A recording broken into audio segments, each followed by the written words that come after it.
killed more than 40,000 martyrs in Gaza alone, and thousands remain under the rubble. A crime that has injured more than 100,000 others to this day, and matters are getting worse. Hundreds of Palestinian families have been annihilated. Entire family names have been wiped out of the civil record. More than 100 families have been completely wiped out of the civil record. They no longer exist. Thousands have died because of the spread of disease and epidemics and the shortages in medicine and water. Moreover, more than 2 million Palestinians in Gaza have left their homes multiple times in search of safety and fleeing the systemic operations that the Israeli occupying army is perpetrating. And as this war of aggression continues, dozens are being killed every day, and double that amount is being injured amongst our bereft people in the Gaza Strip and in the West Bank and in Jerusalem. I'm not here to respond to the lies of the Israeli Prime Minister, lies that he said in his speech before the U.S. Congress in July, where he claimed that his army does not kill innocent civilians in Gaza. I ask you by God, who is it then that killed more than 15,000 children of the 40,000, and an equal number of women and elderly persons from our people? And who is it then that is continuing to kill them? I ask you to answer me, by God. Stop this crime. Stop it now. Stop killing children and women. Stop the genocide. Stop sending weapons to Israel. This madness cannot continue. The entire world is responsible for what is happening to our people in Gaza and the West Bank. The West Bank that is under a daily and continuous Israeli aggression. It is under a vicious settlement activity. They're building everywhere in Palestine, as if all of Palestine is theirs. It is subjected to the terrorism of gangs of settlers under the patronage and support of the Israeli government and the occupying army, which destroys hundreds of houses in the lands of Palestine, not to mention what our eternal capital, Al-Quds, is being subjected to in terms of campaigns to change its nature, to Judaize it, and to aggress it and its holy sites and landmarks, to change its historic and legal status. We've recently heard a terrorist Israeli minister calling for building a temple in the Al-Aqsa Mosque. We must condemn and stop this reckless minister and those like him who want to set fire, a fire of religious conflict and strife that will burn everything in its way. The Aqsa Mosque and its surroundings, ladies and gentlemen, is the exclusive property of Muslims. This has been endorsed by a resolution taken by the League of Nations in 1930. This was a resolution by the League of Nations, and we will accept nothing else regardless of the circumstances. Ladies and gentlemen, we have repeatedly warned here in the General Assembly that the situation in the occupied land of the State of Palestine warns of an explosion, and this explosion has happened. It happened on October 7th of last year and afterwards. And from the very first day, I stressed the need to immediately stop the war. I condemn the killing of civilians regardless of who they are and regardless of what side they were on or any people they were from.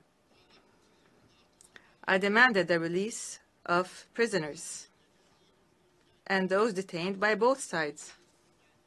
There is no need to detain women, children, and the elderly. We've said this repeatedly. To anyone who has those people detained, I called for immediately going to the negotiations table to implement the two-state solution based on international resolutions. But instead of heeding the voice of reason, the Israeli government took advantage of what happened to launch an all-out war of genocide against Gaza. It committed and continues to commit war crimes as acknowledged by the international community. They're called war crimes. Israel today is now launching a new aggression on the brotherly Lebanese people. The Lebanese people are now being subjected to a war of genocide. And Israel must stop the war in Lebanon and in Palestine. We condemn this aggression and we demand that it stops immediately. Israel has reoccupied the Gaza Strip in its entirety, and it has destroyed it almost entirely, so that Gaza is no longer fit for life. Most homes have been destroyed. The same applies to most buildings, health facilities, educational facilities, economic buildings, roads, churches, mosques, water plants, electric plants, and sanitation plants. Anybody who goes to Gaza who'd known it before would not recognize it anymore. It's no longer there. 75% of everything in Gaza has been fully destroyed. If Israel thinks that it would get away from being held accountable and punished for these crimes, then it is delusional. The international community must immediately impose sanctions on Israel. The massacres, the crimes, the genocide that Israel has been perpetrating against our people since its inception in 1948 to this very day will not go unpunished. There is no statute of limitations. Rights will never be lost as long as there are those who demand them. And despite our repeated calls and demands, the world has not succeeded in obliging Israel, this transient state, to stop this war of genocide and its war crimes against innocent civilian residents. We regret that the U.S. administration, the democracy of the world, the largest democracy in the world, obstructed 3 times draft resolutions in the Security Council demanding Israel to observe a ceasefire. The U.S. alone stood and said, no, the fighting is going to continue. It did this by using the veto. And added to that, it furnished Israel with the deadly weapons that it used to kill thousands of innocent civilians, children and women. And this further encouraged Israel to continue its aggression. As long as the U.S. is supporting it, then why not keep going, since it's already an aggressing state? This is the United States, the very country that was the only member in the Security Council that voted against granting the state of Palestine full membership in the UN.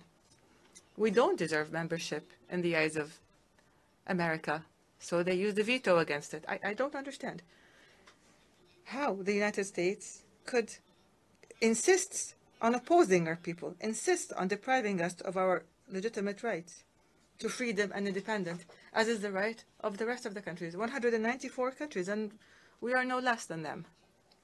Ladies and gentlemen, Israel, which refuses to implement United Nations resolutions, does not deserve to be a member in this international organization.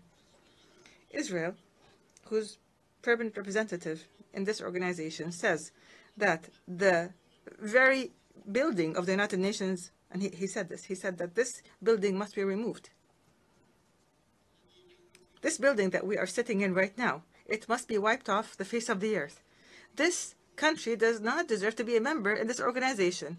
It is, from the very beginning, it has from the very beginning not fulfilled the conditions for membership. Because in 1949, when it submitted its membership application to the UN imposed two conditions. First, to accept and implement Resolution 181 and Resolution 194. Without implementing these two conditions, you will not be granted membership in the United Nations. Moshe Sharet, the foreign minister at the time, wrote a pledge. You will see it. A pledge, a written pledge, that he and Israel are committed to the implementation of those resolutions. And since 1949 to this very day, nothing has happened. We are going to submit a request, an application to the General Assembly on this matter. And as I said, if you return, then we will return. If they do not step back, then we will do more. I take this opportunity to commend the member states of the United Nations that voted with more than a two-thirds majority in favor of the draft resolution submitted by the State of Palestine, supported by a large number of friendly and sisterly countries, to adopt the ICJ's historic advisory opinion issued on the 19th of July 2024 to end the illegal Israeli occupation of the State of Palestine in a period of 12 months. For the very first time, there is a specific time frame. We demand the implementation of this particular requirement, including an immediate cessation of annexation and settlement activities, dismantling of existing settlements, and evacuating settlers from Palestinian territories. There's 600,000 settlers, and they're living on our land. Why don't they go back to their homes? We must give reparations to Palestinians and for damages that were a result of the unlawful policies and the practices of the occupation, and many other such issues that were mentioned in the ICJ's advisory opinion. We want what the ICJ stated and what the entire world accepted in the General Assembly with a vast majority that far exceeds a two-thirds majority. And Israel must be made to implement it. We rely on this resolution, which is the embodiment of international will and the principles of international law and the mechanisms that were adopted in this regard to guarantee implementation. We hope that this resolution would be implemented. Of the 1,000 resolutions taken on the Palestinian people since 1948 until this very day, and not a single one has been implemented yet. Ladies and gentlemen, today I feel very grateful as well, as I see this large, great shift in the positions of member states in the United Nations as they support Palestinians' rights to an independent state that is recognized and that deserves full membership in this organization, as is the case with the rest of the countries in the world that love freedom and peace. In the name of the Palestinian people, I thank you for this support. I thank you for your support of what is right, of justice, to achieve peace in our region. I call upon you to apply the laws of international law according to responsibilities and sovereignty. We don't ask you for more than you can do. We ask every state to give us our support within the realm of its responsibility and sovereignty. I also express our gratitude and appreciation for the demonstrations that spoke against the genocide in Gaza and that supported Palestinian rights. that have been taking place throughout the world, including the American people. And I acknowledge the American people are marching in the streets in these demonstrations, and we are grateful to them. We appreciate what is happening in European countries and the noble supporters that come to Palestine, risking their lives as Israelis attack them. And here, I would like to make special mention of the Turkish-American martyr Aisha Noor, killed by the occupation army in cold blood. I say to those, the Palestinian people will not forget your honorable stand. We will remember you proudly when the occupation is eliminated and when our people enjoy freedom and independence. Ladies and gentlemen, recently there was much talk about the next day, the day after. What shall we do on the day after? What is our policy for the day after?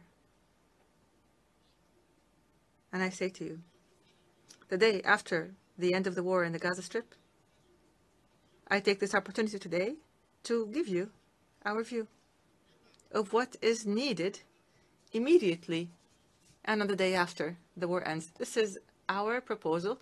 We propose it to you. You can accept it, you can change it, you can amend it. We are ready for all that. First of all,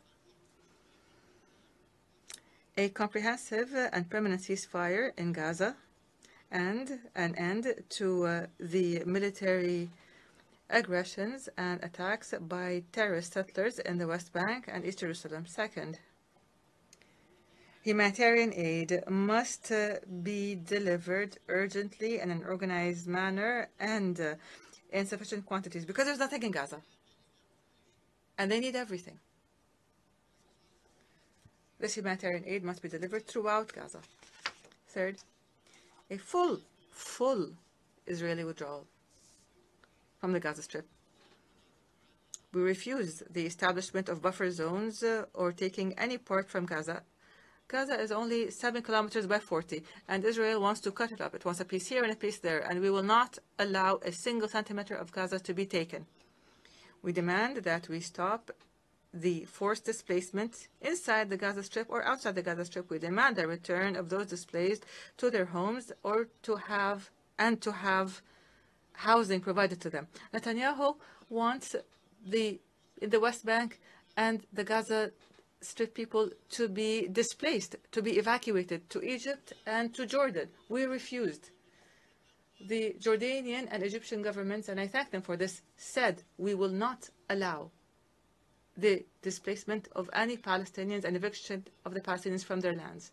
Fourth, we demand the protection of UNRWA and humanitarian organizations from Israel's actions and to provide political and financial support to these organizations so that they can perform their role and offer their services to the Palestinian refugees until they return home. UNRWA was established to do its job until the refugees return. And every day Israel finds an excuse to convince others that UNRWA's work must be ended. Fifth, we demand international protection for the Palestinians on the lands of their occupied land. We want protection. We are not fighting Israel. We cannot fight Israel.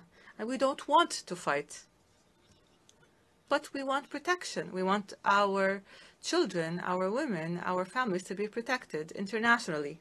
Sixth, Palestine, the state of Palestine must shoulder its responsibilities in the Gaza Strip and impose its full mandate on it and jurisdiction on it, including the border checkpoints, especially the Rafah international border between Egypt and Palestine, as part of a comprehensive plan. This has existed before and it must return to the way it was. Seventh, and within the context of a comprehensive national reform process. This is a process that we're undertaking, and most countries have reviewed it, supported it, confirmed it, and thanked the Palestinian government for it. And hopefully we will continue with this process till the very end. In terms of this process, we will construct our infrastructure and state institutions destroyed by Israel. We will revive the economy and establish sustainable development and rebuild the Gaza Strip. And we will hold the State of Israel fully responsible. 8, the authority of the State of Palestine and the Palestinian government and the PLO, the legitimate and sole representative of the Palestinian people, will have authority on all Palestinian territories in the Gaza Strip, the West Bank, and Eastern Jerusalem, as has been stipulated for us by international law. We are not asking for more, but we will not accept any less. The West Bank, the Gaza Strip, and the Eastern Jerusalem. We will not ask for more, but we will not accept any less.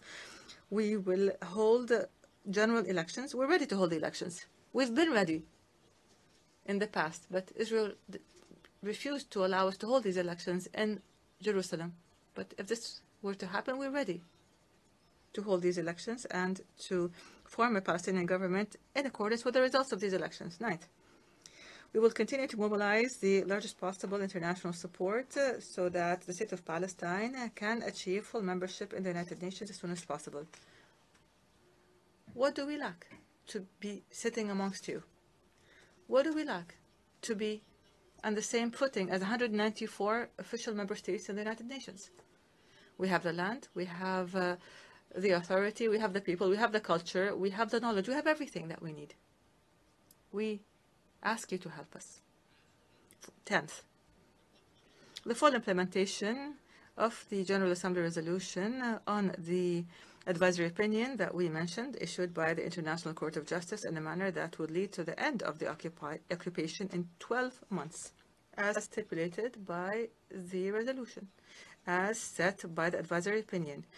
Number 11, hold an international peace conference under the auspices of the United Nations within a year to apply the two-state solution. So we hold this international conference so that we would resolve all the problems that remain between us and Israel. By the way, we recognize the State of Israel, but Israel doesn't recognize us.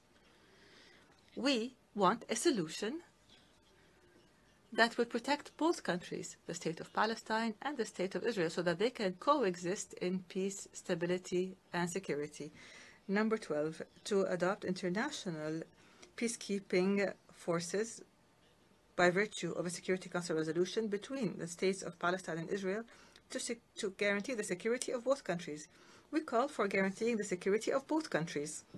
These are the elements of our vision for the day after, for today and for the day after the war ends, in the State of Palestine in general. And I call upon you to adopt this plan and to provide all the necessary means to guarantee its success. Ladies and gentlemen, a few weeks ago, I declared that I've decided to lead a Palestinian delegation to the Gaza Strip so that we can stand by our people who have been exhausted by the Israeli genocide war. I call upon you to support this decision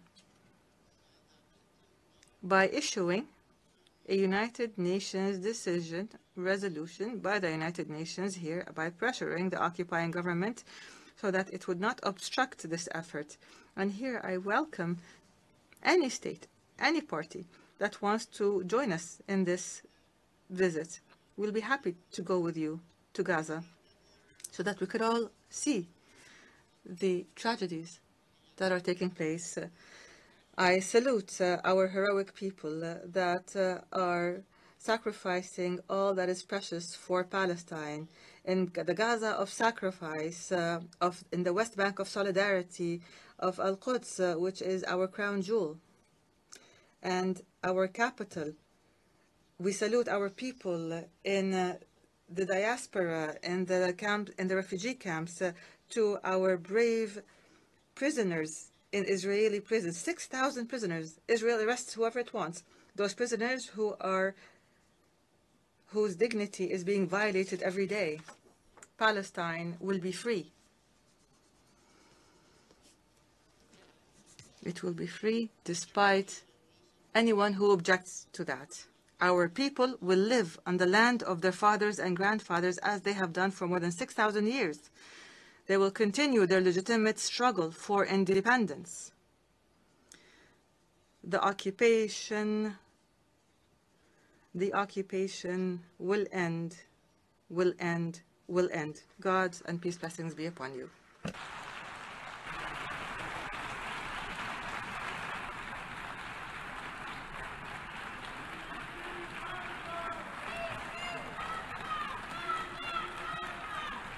En nombre de la Asamblea.